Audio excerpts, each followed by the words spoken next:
à tous et bienvenue sur Une lectrice de plus. On se retrouve aujourd'hui pour un point lecture un peu spécial car on ne va parler que de manga. Donc je vais commencer par vous parler un petit peu de mon ressenti parce que c'est la première fois pour moi que je lis des mangas. J'avais jamais lu ce genre littéraire avant. Et aujourd'hui, je vais pouvoir vous parler de trois séries, de trois sagas que j'ai commencé. Donc pour chaque, j'ai lu que les 3 premiers tomes. C'était pas du tout fait exprès, complètement aléatoire, mais du coup je trouve ça assez drôle. Donc je vais vous faire un petit update sur les 3 tomes de 3 séries que j'ai commencé. Mais tout d'abord, je vais vous parler des difficultés que j'ai rencontrées lors de ces lectures, mais aussi des points positifs que j'ai pu remarquer.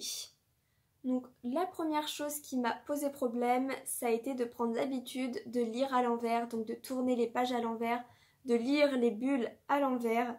Donc déjà quand je lis une BD, je suis dans la difficulté pour savoir quel est l'ordre des bulles, quel est l'ordre des cases. Je sais jamais, je suis complètement perdue. Donc je me spoil tout le temps en lisant la réponse à une question que j'avais pas encore lue. Donc imaginez là tout à l'envers, déjà que j'avais pas compris à l'endroit, ça a été catastrophe. Mais après 9 mangas lus, j'ai pris l'habitude et je connais le sens des bulles et des cases. Donc au moins j'ai appris ça. Mais c'est vrai qu'au début ça a été difficile, ça m'arrivait de tourner les pages à l'envers et du coup de relire ce que j'avais déjà lu et de me rendre compte que je l'avais déjà lu. Enfin, vous imaginez ? Mais je ne fais plus cette erreur, ça y est, c'est passé, ça a été difficile sur les trois premiers mangas, je dirais. Mais c'est bon, je me suis habituée, c'est une habitude à prendre tout simplement, que j'avais pas du tout. Et maintenant, je sais lire un manga.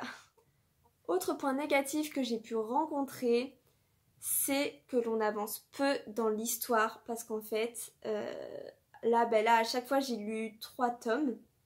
Et en fait, en 3 tomes, j'ai l'impression qu'on n'a presque pas avancé dans les histoires. Alors, ça dépend des séries. Dans certaines séries, je trouve qu'on a vachement avancé. Mais dans une, notamment, la toute première que j'ai lue, j'ai l'impression qu'en fait, j'ai déjà lu 3 livres, mais que sur un roman, je suis encore allée chapitre 5, chapitre 6, je suis encore dans les 100 premières pages. Et ça me bloque un peu parce que je me dis que pour beaucoup de romans, il n'y a pas beaucoup de contenu en fait, et du coup ça me bloque un petit peu parce que j'ai pas cette habitude.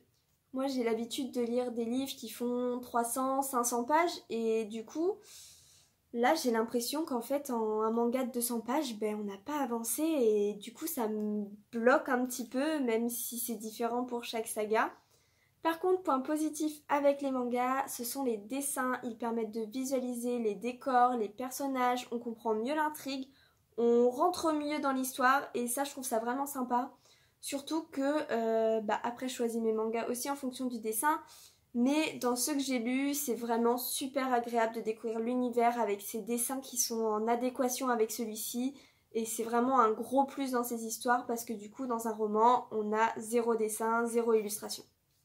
Alors la première saga donc en manga que j'ai lu, que j'ai découvert et dont j'ai lu les 3 premiers tomes, il s'agit de The Promised Neverland et c'est de Kayu Shirai et Pozuka Demitsu pour les dessins et c'est publié chez Kazé. Donc j'ai lu les 3 premiers tomes. Il n'y a pas de nom sur les tomes de manga? Non? Ah si, il y a des noms. Donc le tome 1, il s'agit de Gracefield House. Le tome 2, c'est Sous contrôle et le tome 3, c'est En éclat. Donc j'ai lu les 3 premiers. Là, avec ces 3 volumes de lus, j'ai l'impression qu'on en est toujours au même stade. On a à peine avancé et je trouve ça un peu dommage parce que dès le premier tome, l'intrigue se met en place, on nous donne des pistes et tout. Et du coup, moi, depuis le tome 1, j'attends que ça passe à l'action parce qu'on nous donne le truc. Et après avoir lu le tome 3, on n'y est toujours pas, donc j'espère que ça va arriver dans le tome 4 parce qu'il me tarde de découvrir cette histoire. Mais du coup, j'ai l'impression qu'en fait, on n'a pas avancé. Donc je trouve ça un peu dommage. Alors par contre, j'adore les dessins. Je suis complètement fan. Je vais vous lire le résumé parce que je trouve ça plus simple pour que vous compreniez l'histoire. Donc Emma, Norman et Ray coulent des jours heureux à l'orphelinat Gracefield House, entourés de leurs petits frères et sœurs. Ils s'épanouissent sous l'attention pleine de tendresse de maman, qu'ils considèrent comme leur véritable mère. Mais tout bascule le soir où ils découvrent l'abominable réalité qui se cache derrière la façade de leur vie paisible. Ils doivent s'échapper, c'est une question de vie ou de mort. Donc vous l'aurez compris, ce sont des jeunes enfants qui sont dans un orphelinat et qui découvrent une chose affreuse et ils se mettent en quête de partir, de quitter cet endroit.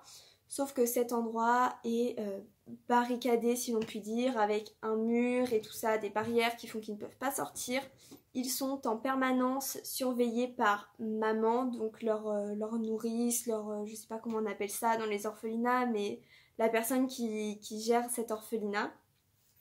Et donc on suit ce petit trio dans leur quête de fuite et ils vont espérer pouvoir emmener tous les frères et sœurs qu'ils ont à Gracefield House.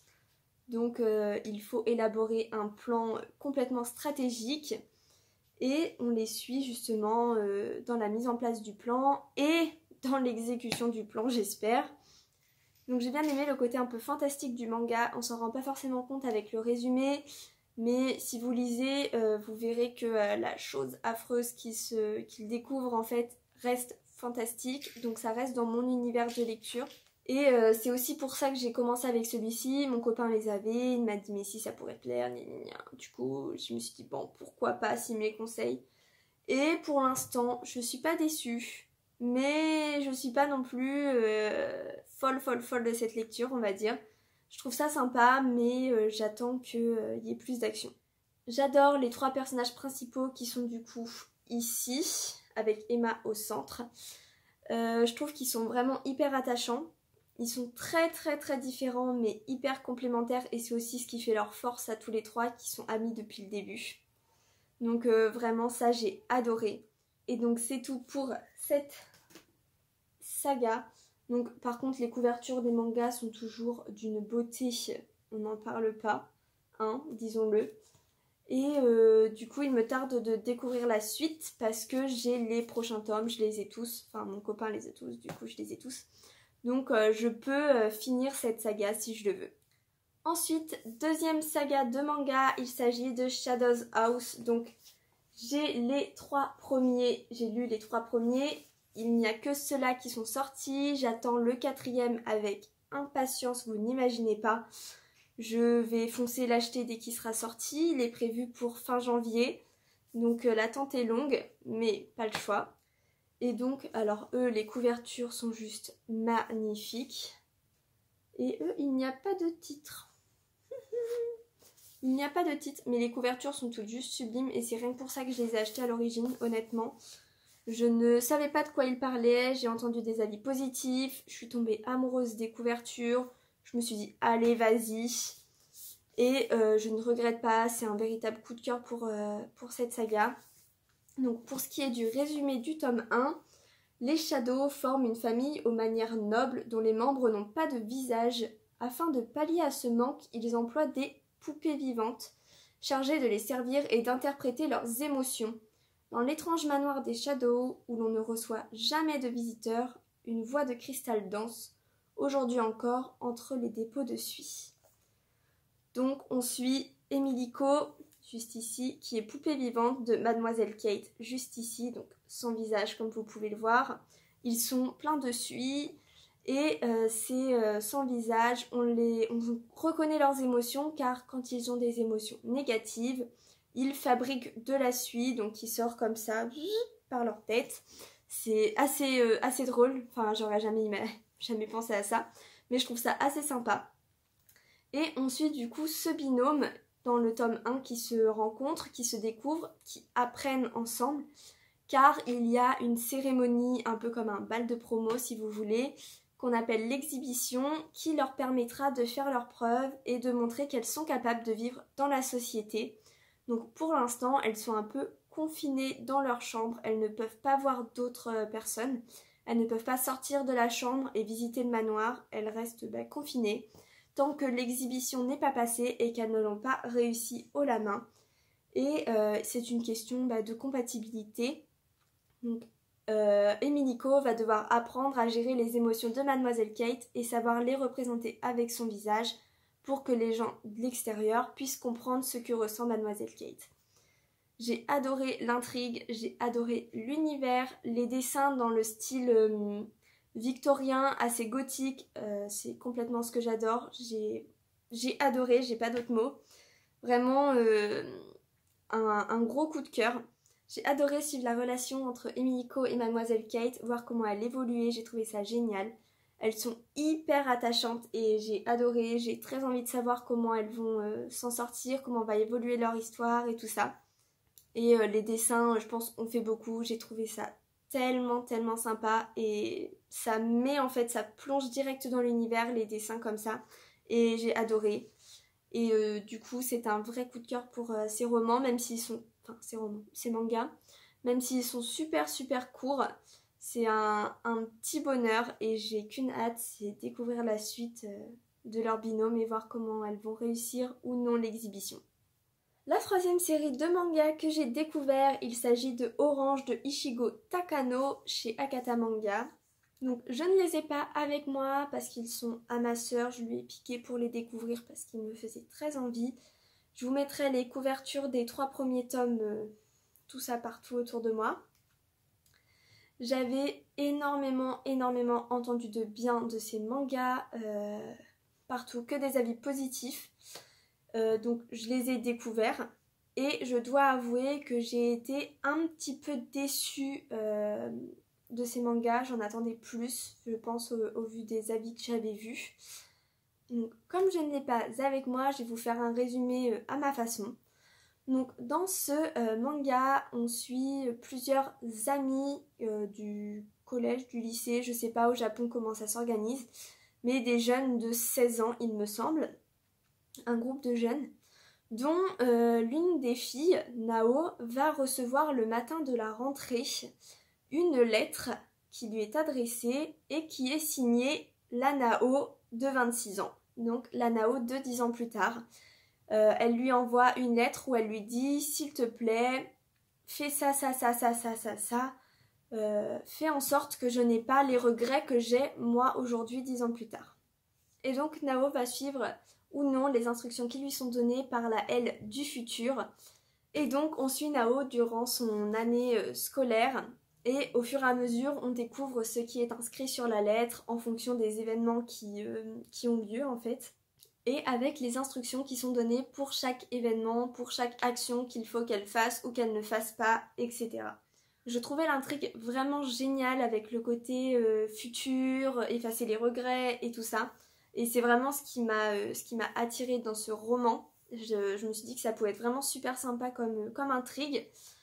Et ça l'est complètement. Mais j'ai été un peu déçue parce qu'en fait, je trouve qu'il y a beaucoup de romance et je trouve pas ça hyper naturel, je trouve ça un petit peu surjoué et du coup je trouve que ça gâche un petit peu l'histoire qu'il y a derrière. Ça reste une très bonne lecture, mais je trouve qu'il y en a trop à mon goût, après c'est personnel. Je trouve par contre que les livres sont de mieux en mieux, donc j'ai lu jusqu'au tome 3 et mon préféré c'est de loin le tome 3 qui pour moi est plus mature et plus développé et plus enrichissant.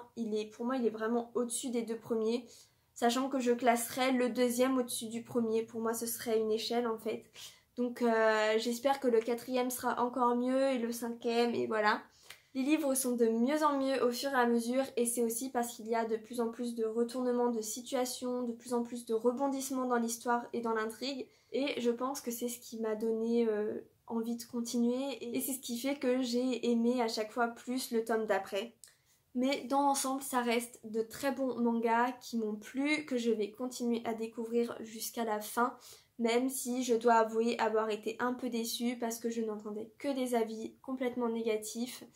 N'importe quoi, parce que je n'entendais que des avis positifs et du coup j'en attendais je pense beaucoup trop et le côté romance m'a un petit peu pas déçue mais voilà et le personnage principal qui est effacé, qui subit sa vie un petit peu, j'ai l'impression, bah ça me dérange un petit peu parce que c'est pas dans ma façon de voir les choses je pense.